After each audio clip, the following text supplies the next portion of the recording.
Welcome to Ion Franchising. Hello, everyone, and welcome back to another fabulous episode of Ion Franchising. I'm your host, Lance Gralick. You know, it's no secret if you've watched or listened to any of these episodes, talking to successful franchisees, especially multi-unit franchisees, multi-state franchisees, is one of my favorite things because I know most of the listeners want to understand how the heck did they do that? How did they start and how do they get their vision fulfilled, so to speak? So today I'm going to talk to Jesse Kaiser. Welcome to the show, Jesse. Thank you for having me. Awesome. Thank you for being here. Jesse's got Sport Clips and he had Little Caesars and OxyFresh and Ideal Image. So there's a lot to talk about, Jesse. And the first thing out of the gate, I want to tell everybody the multi-unit franchise conference, which is an annual convention in Vegas, the biggest multi-unit conference of the year. You are the chairman, so congratulations. Thank you, Mr. Chairman, for that honor. Yeah. And I'm excited. This is the first podcast I get to announce who the keynote speaker is. It's actually author Jim Collins. Love it. Oh, From Jim Good to Collins, Great. I love. Yeah. And not great. only we're going to be able to have him for a keynote, he's going to do a workshop session too. So this is pretty exciting. He spoke at the conference years ago, and it was such great positive feedback that as soon as enough time passed, it was time to bring him back. And he's got a new book out, so he's got a lot of new things to talk about. I love it. I love it. Well, breaking news. You heard it first here on Ion Franchising. Jim Collins, keynote speaker, multi-unit franchise conference. So let's talk about, how did Jesse get started? I know it was probably Valpak way back, but tell us how you got started. What got you interested in being your own boss and obviously getting into franchising specifically? Why not doing your own business? Yeah. So I graduated college in 1998. And the year before graduation, I started working for a technology startup company. So this is during the dot-com era. And in the early 2000s, I had started to save up a nice little war chest of cash. I was the opposite of your traditional salesperson. I was saving everything and instead of spending everything like most salespeople do. You didn't have a fancy Ferrari? No, I did buy a Corvette for my 25th birthday, but I made sure it was used and affordable, you know. So, but that was my only lavish expense I had. So my younger brother, who's my business partner, was in college during this time and finishing up, and we were getting ready to buy a local pizzeria. And keep in mind, we went to college and we're living in a college town. So college pizza was like gold, right? And we were pretty excited about it. It was a great product, great location. It was a fan favorite for sure. And the guy the owner he was done. He was ready to move on and do something else, right? So it was good timing. We get ready to go in there and start talking about price and negotiations. And one of the three owners of the technology startup company goes to me and goes, "You've got a lot of great skills, but you have no experience running a business yet. So you should not buy this. You should get into a franchise." And I asked him, it's like, "What is a franchise?" And instead of saying something like, "Oh, it's like a McDonald's or whatever," he just said, "It's a way that you get to learn how to run a business with other people's help, but it's still your business." So I was like, okay. So then he went in and gave me examples of what franchises were. And so I just got on the internet that afternoon and typed in pizza franchise. And you were how old at this point? We opened our first location when I was 27. So this is probably 25 and a half, 26. Okay. Because it took a little while. There was a challenge. I had lots of cash. I didn't have the net worth. So I had to build up the net worth to meet the minimum franchise requirements. I had all the cash to open it, but they wanted someone with more net worth. And when you're 25, 26, you typically don't have a lot of net worth. So on the independent business you were looking at first, what happened there? I mean, your partner it closed. I mean, the great news is I've got the recipes because I had my brother working there, scouting the place out and understanding how much business it was really doing. I mean, we were pretty clever, right? Yeah. So I still have those recipes. It's still an amazing pizza. And maybe someday I crank them out and see if I find a nice location and bring back some memories. But it crashed and burned. It went out of business. So at what point did you really have the epiphany that, okay, I'm going to do this franchise thing instead? Well, when I started reading online about, and that's when like the first round of franchise brokers were coming up, and just reading about it. Now, to be full disclosure, I actually requested a Blimpies franchise document pamphlet when I was in college, but I My didn't brother loved understand. Blimpies also. Yeah, I didn't understand. I got to meet the founder at the Springboard conference this fall. It was pretty interesting. So I didn't really understand what a franchise was, and to be completely honest with you, it said that you needed anywhere from 120 to 180,000 to open, and I was like, I'll never have that much money, right? I was 21 or 22 at the time. So perspectives changed quite a bit, and that's a very inexpensive way to open up a restaurant these days, right? It's more than double that. But anyway, that's where we got into franchising. So Little Caesars was our first concept, and when we went up to Detroit for their Discovery Day, and we traveled and met with other franchisees and the corporate staff and visited locations, we started seeing dollar signs in our eyes. We were like, yeah, this is at the precusp of the $5 hot and ready. I mean, it was so new that not even their website mentioned anything about a $5 large pizza. It was still pizza. So we were seeing something evolve that was like amazing. And to see clients walking in and buying a pizza without calling ahead at 2:30 in the afternoon was mind-boggling to us, because that's 2 to 4 is kind of like you could pull out a cot in the back of a pizzeria and go to sleep, because no one's ordering pizza typically in those 2 hours. No doubt it's going to go down as one of the best marketing concepts ever created. Oh, operationally, I mean, it spoiled me. Everything else is complicated compared to that, because it was just pepperoni pizzas go in the oven, pepperoni pizzas come out of the oven. You sell them, and then that's it.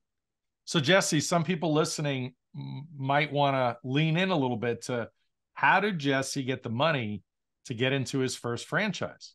Well, I was saving that war chest. So you saved that whole war chest. Yeah, so did you do it cash? Did you leverage it with an SBA loan? So, from the age of 22 to 26-ish, I just kind of, truth of the matter is, I went to the payroll department at the company I worked at. I said, I opened up the second checking account. Can you just put my salary in the first one and all my commissions in the other one?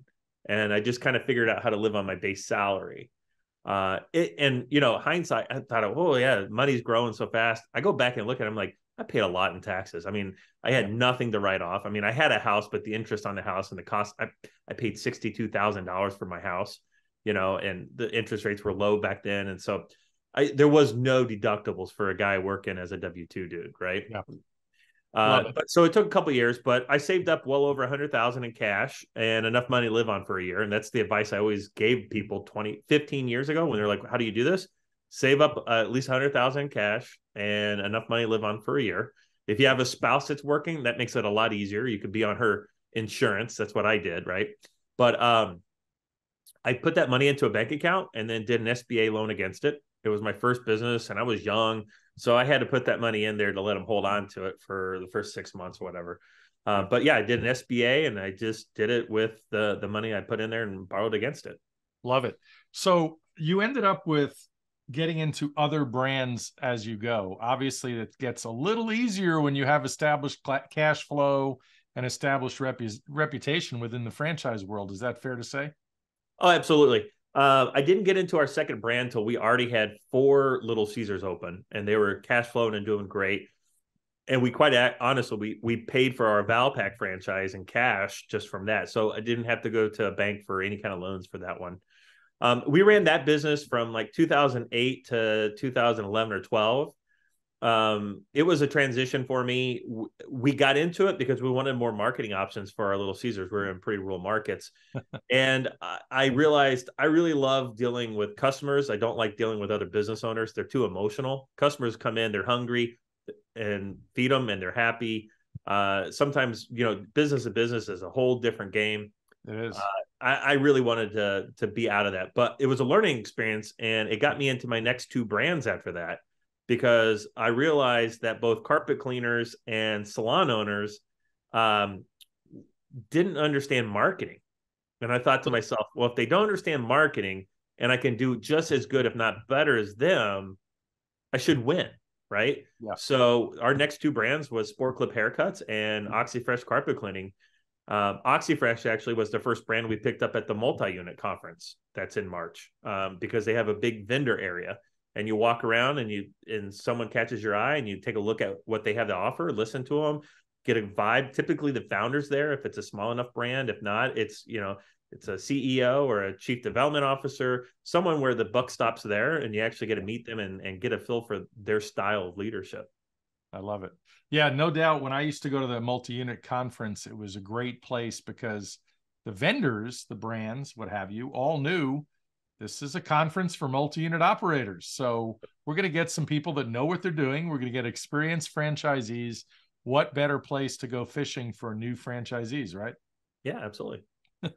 So let's talk about the other brands. So when you got into Sport Clips, you have how many now? 27 or so? We got 27 of those. We've got more on the docket to open, like brand new locations. And, we're working with other owners to help them retire and take over their locations. Yeah. So it's a brand I love being in. I love the workforce, the cosmetologist. I love working with cosmetologists. First of all, they've got to spend about $20,000 and a year of their own time getting trained and certified to do this profession. So when you're interviewing people, you're already interviewing people that have already made a commitment to do this. So it's a great vibe.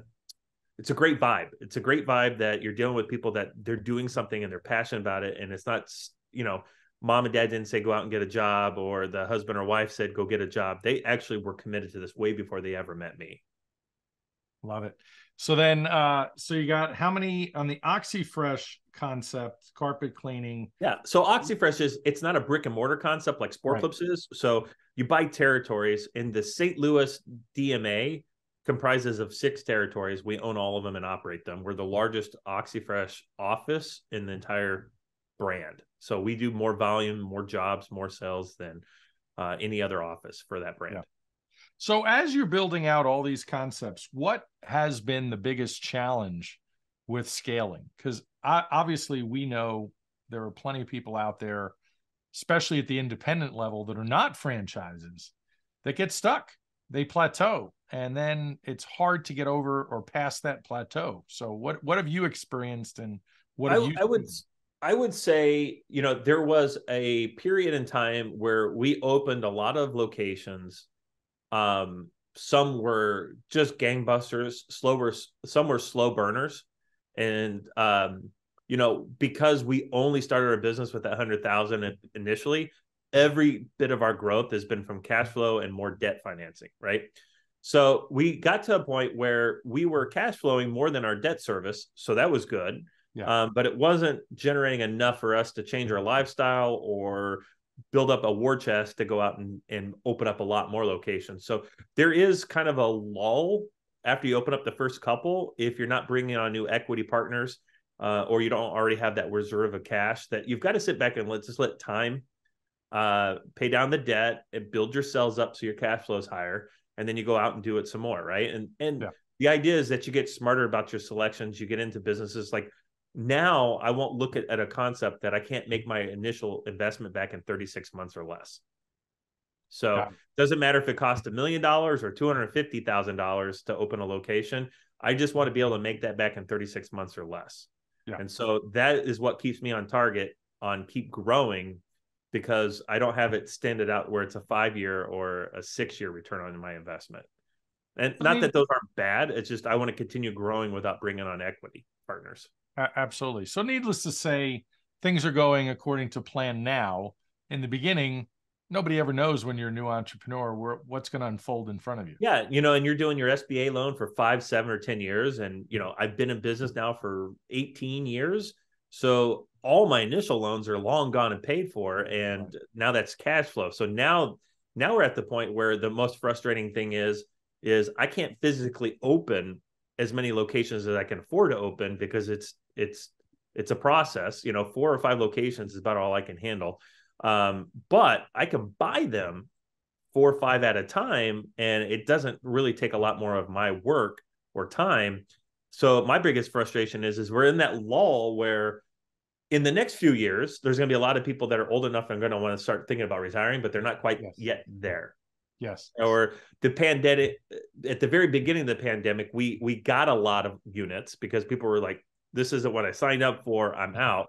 But then a lot of people remembered the 2018, 2019 evaluations that their business were worth, and they weren't worth the same now which is good for me, not for them. But now we're rolling into that 3 or 4 years past the pandemic, and we're starting to say, okay, this is the new trend line. In some cases, it's better than before the pandemic. In other cases, it's not. So I think in the next 18 to 24 months, you'll start to see more people get out of it. If you think about the average age of a franchisee, it's about 40, 45. I was a little bit of an anomaly coming in my early 20s. And it used to be much older. It used to be probably closer to 50, 20 years ago. I agree. Yeah, absolutely. So, but you think about that. So you're in a brand, and Sport Clips has been around for a little over 25 years. So, give it 10 years of momentum building. So now you're 10, 15 years into that brand. So those franchisees that signed up 15 years ago, they're probably 55, 60 now, and they have a retirement mindset. I mean, they worked for someone. They're probably a C-suite person at a small, medium-sized company. And, that generation, which I'm not quite part of, I don't want to be part of. I'm in that limbo. I'm like somewhere between a millennial and a Gen Xer mindset-wise. Birthday-wise, I'm definitely a Gen X, but definitely I'm not someone's going to retire at 65. I just don't understand the concept. What I do for a living, I could do until I can't speak anymore, and at some age that'll happen. But as long as I can pull up a Zoom meeting or a phone call or a text message, I can lead my team remotely, no matter what I do. So why retire? Why give up cash flow? 100%. I tell people all the time, put yourself in a financial position to retire, and don't. Right. Exactly. Jesse, how many employees do you have now? And in how many states are you doing business? I think we're in 8 states right now, a little over 350 employees full-time. Fantastic. And you have an office in St. Louis to house some people, or are they working remotely? We have an office that doubles up as our headquarters for our carpet cleaning business. So all of our carpet cleaning vans and employees go in and out of that every day. And then all of our admin staff is there.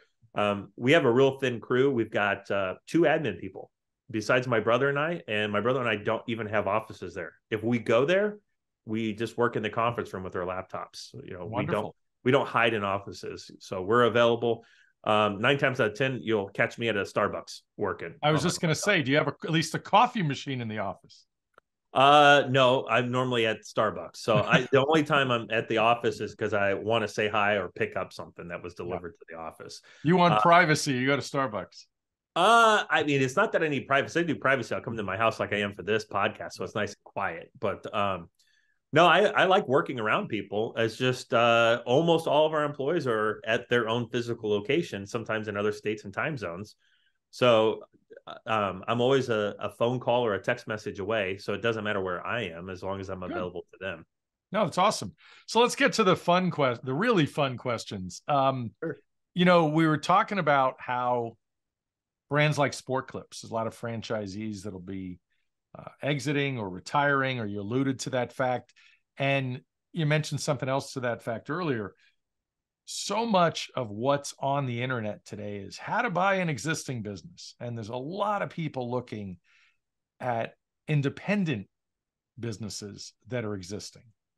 And I spoke to a gentleman the other day. He says, I've been looking for 5 years for a business to buy in my area, and I guess it's too competitive. So what do you say to those people that are debating, do I do a franchise, or I don't want a franchise? There's fees and there's royalties. So what do you say to the independent business option versus a franchise? Well, I do think some people should stay and be independent business owners. And those are people that completely want to do their own thing. They want to make their own recipes. They want to call their own shots. And probably most importantly, they don't see a value in like masterminding with other people in the same industry, and also being able to compare KPIs with other locations. If you're an independent whatever, your operations are unique to yourself. You may say, hey, we're a bakery, but you may bake different things and sell different things than someone that says they're a bakery in a different state. So while there's some similarities, there's a lot of differences and uniqueness about that. And that's what's great about the independent side of commerce. The secret in franchising is that if it's an existing brand, no matter what it is, if it's a brick and mortar, as an example, I really just need to know, what are your top line sales which a lot of times the franchisor is publishing that, so you know your ranking. And then the other thing is what is your rent? Because your rent's the only thing that's really going to vary from location to location. Yeah. So if you plug those two things into your normal P&L, you'll know exactly what your bottom line should be if you take over the business tomorrow. And so that allows you to give a much accurate multiple for the business. And once you pay it, you know, you're going to make it back. Let's say you buy it at 3.5 or 4 times, you know, in 4 years, you've made your money back on that investment. That's a pretty good deal. You buy an independent business, where is the evaluation on that, right? So you don't know if it's something that you're going to pay off in 6 months or 16 years. I mean, it's just, you have no idea once you get in there. Yeah. And you also have no idea how much of it is owner driven, where, as an example of Sport Clips, we use the same credit card processor, right? Same POS. We have the same uniforms. We have the same, hours of operation, same floor plan, same equipment. So when I come in and I buy an existing Sport Clips, the only thing I'm doing is the night that we take it over, I'm typing in a different routing number for the credit card transactions to go into my account and not the previous owners. Everything else is seamless. I mean, the POS company will make it so my password to get in from my other 27 stores, well, I'll meet it on the 28th store to get right in there and do everything. It's a very seamless transfer. But if I had one salon that was using one POS and I bought another salon that was using a different POS, that would be completely different, right? And that's going to be another nightmare in the independents. Yeah. I love it. Yeah. And so obviously part of your strategy today, you alluded to the fact with Sport Clips, you would look to get more existing locations as owners retire and making offers. Absolutely.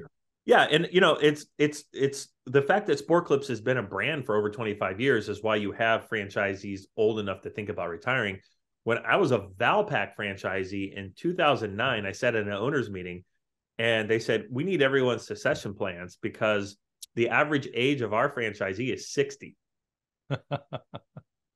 Wow. Yeah. That really, I mean, I was like, 30, 31 at the time. And that really hit me kind of hard. I was like, wow, everyone else in this room is literally double my age. Yeah. And they have no plans of retiring. And the franchisor is nervous as heck because you may never plan to retire. One thing I plan on doing is dying, at some point. I can't help that. So, even when you're in your 60s, the likelihood of you not waking up from a nice night of sleep goes up exponentially as you get older. And that's kind of terrifying for a franchisor because you just don't know who's going to take over this operation. Are they going to be as good and as reliable? Are they going to uphold the brand? Are they going to be someone you want to be in business with?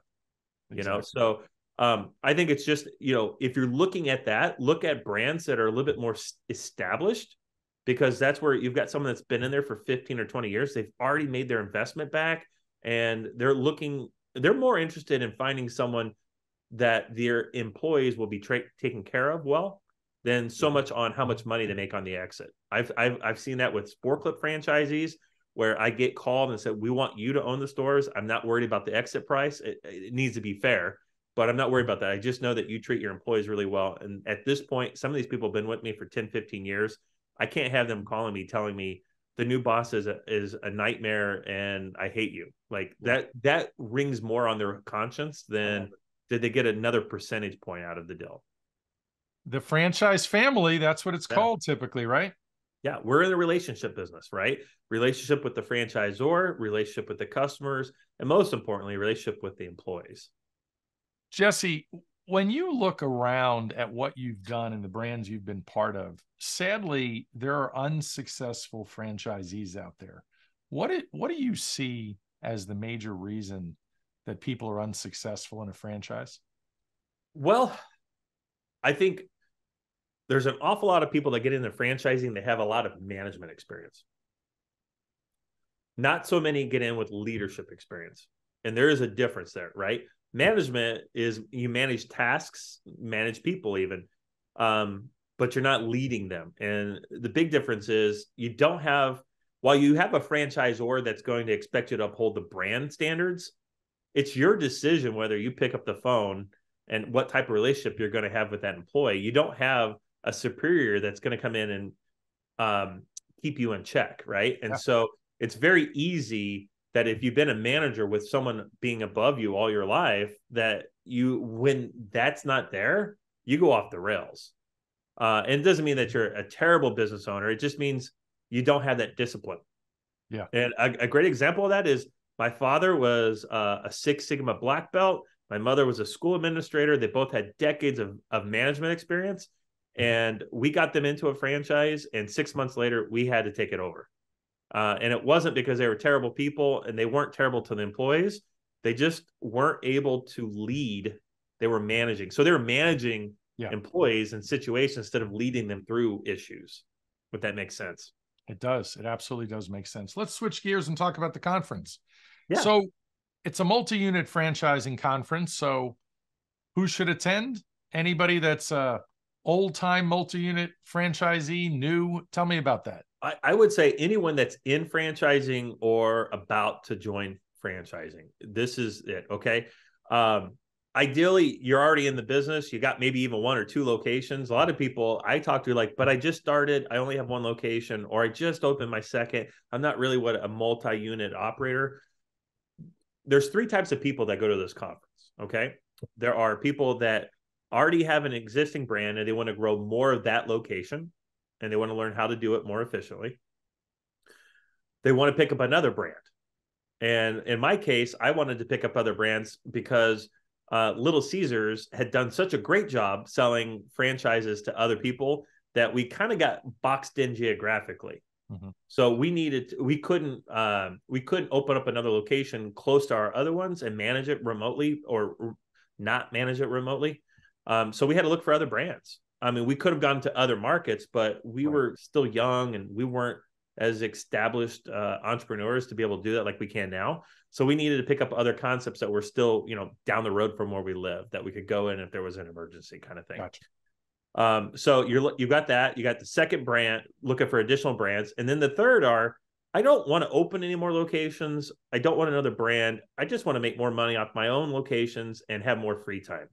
And so those are the 3 type of people that should come and do come to the conference. And so whatever bucket you fall into, you're going to run into similar minded people there that you can share experiences with, get some great ideas and advice from.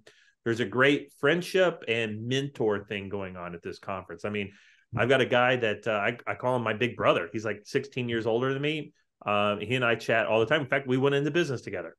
And that I only know him from the conference. That's the only way I know him. So it's a great conference to rub elbows with people that share the same goals and ideals. So I used to love going to it when I had multiple units.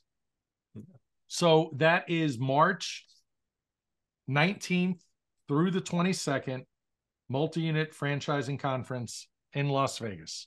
Jesse, this has been some awesome information, and I really appreciate you, the successful multi-unit franchisee, chairman of the multi-unit franchise conference, being here and sharing all this knowledge. Give me some final thoughts, final tips for those listening about franchising.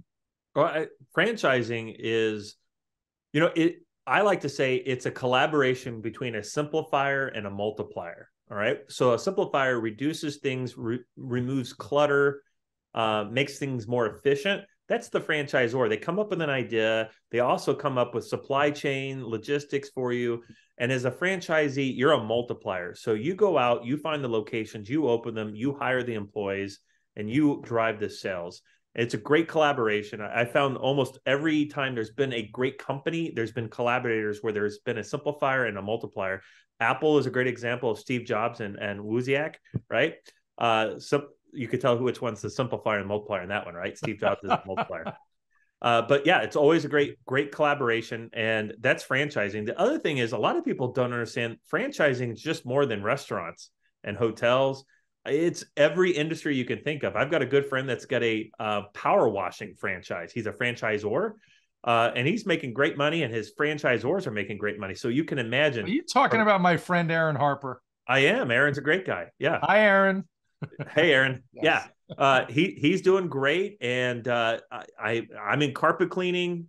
That's a different one than food. So there's tons of them. I mean, there's chiropractors, there's doctor, like vision doctor ones. everything you can think of has probably got a franchise model behind it. So if there's an industry that interests you, there's someone out there already doing it, already has it figured out, and will work with you to get you to genius level very fast. Well, Jesse, thank you so much for being here. You have been fabulous, and I look forward to seeing you in March. I'll see you in Vegas, March 19th through the 22nd for the Multi-Unit Franchise Conference.